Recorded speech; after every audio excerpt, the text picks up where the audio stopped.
ઈરાનના સર્વોચ્ચ નેતા આયાતુલ્લાહ સૈયદ અલી ખામેનાઈ તથા તેમની સાથે અન્ય લોકોના થયેલ મોતને લઈ ભાવનગર ખોજા શિયા સમાજ દ્વારા એક દિવસ માટે સ્વૈચ્છિક ધંધા-રોજગાર બંધ રાખવા માટે સમાજના લોકોને અપીલ કરવામાં આવી છે અને ખોજા સમાજના પરિવારજનો પણ પોતાના ઘરમાં પોતાના સ્વજન મૃત્યુ પામ્યા હોય તે રીતે 3 દિવસ માટે શોક મનાવશે।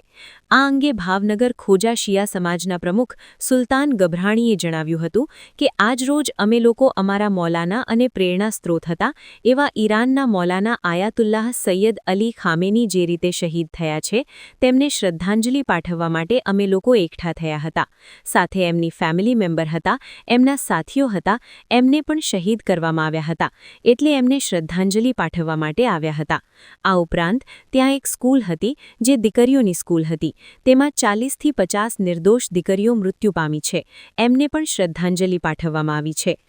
आज ये जो सानहा हुआ है, ये जो हादसा हुआ है और हमारे जो धार्मिक गुरु रूहानी पेशवा आयतुल्लाह उज़्मा रहबर मौज़म सैयद अली खामेनी की शहादत और इस शहादत की ख़बर से हमारा पूरा समाज,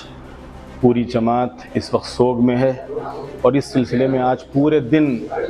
अलग अलग प्रोग्राम हुए हैं और अभी भी शोक सभा थी और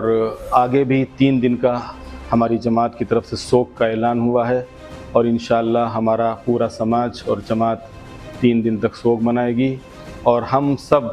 श्रद्धांजलि देते हैं, खराज अक़ीदत पेश करते हैं इस अज़ीम हस्ती को, इस अज़ीम शख्सियत को कि जिसने हकीकत में